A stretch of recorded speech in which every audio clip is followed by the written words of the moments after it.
आज का हमारा टॉपिक रहेगा यकृत। यकृत में पित्तरस एकत्रित होता है।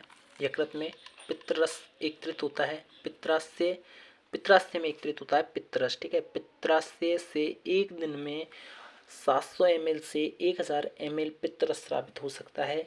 इसकी प्रकृति क्षारीय होती है।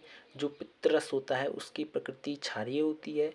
पित्तरस का पीएच मान 7.7 होता है। जैसा कि हम जानते हैं पीएच स्केल में ऊपर से नीचे की ओर आने पर अम्लीयता बढ़ती है 7 से नीचे की ओर आने पर, और 7 से ऊपर की ओर जाने पर क्षारीयता का गुण बढ़ता है। इसलिए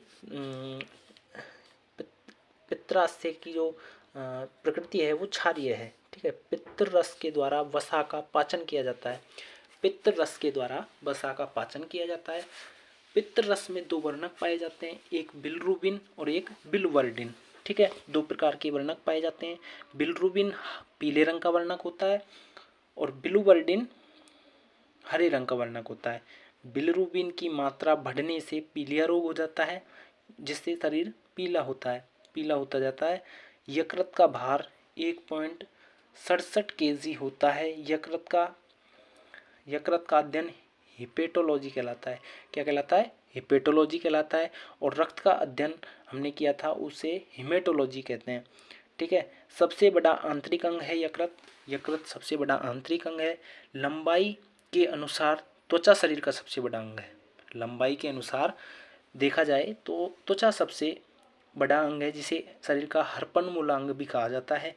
यूरिया को अमोनिया में यकृत बदलता है। यूरिया को अमोनिया में यकृत के द्वारा पलटा जाता है। यकृत में यूरिया का निर्माण होता है। यकृत की कोशिकाओं से पित्त का स्राव होता है। यकृत की कोशिकाओं से ही पित्त का स्राव होता है, जो पित्ताशय में एकत्रित होता है। पित्त में जल की मात्रा 85% तथा जो पित्तवर्णक हैं वो 12% पाए जाते हैं। पित्तवर्णक कितने थे? 2, एक बिलिरुबिन और एक बिलिवर्डिन। ठीक है, बिलिरुबिन पीले रंग का होता है, बिलिवर्डिन हरे रंग का होता है। यकृत में ग्लूकोज ग्लाइकोजन के रूप में संचित होती है, और प्राणियों में जो हमारा जो भोजन है ना वो ग्लाइकोजन के रूप में संचित होता है।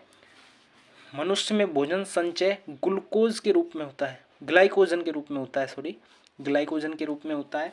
मनुष्य शरीर का प्रमुख उपापचयी अंग यकृत है। क्या है? यकृत है। मनुष्य शरीर का प्रमुख उपापचयी अंग यकृत है। यकृत में पुनरुद्भवन की क्षमता सर्वाधिक होती है। यकृत है ना, उसमें पुनरुद्भवन की क्षमता सर्वाधिक होती है, जबकि जो हमारा जो मस्तिष्क है उसमें सबसे कम पुनरुद्भवन की क्षमता पाई जाती है। यानी कि यदि कोई अंग कट जाए तो उसमें जो पूर्ण विकसित होने की जो क्षमता है वही पुनरुद्भवन की क्षमता कहलाती है। अल्कोहल का सेवन करने से यकृत सिरोसिस नामक रोग हो जाता है।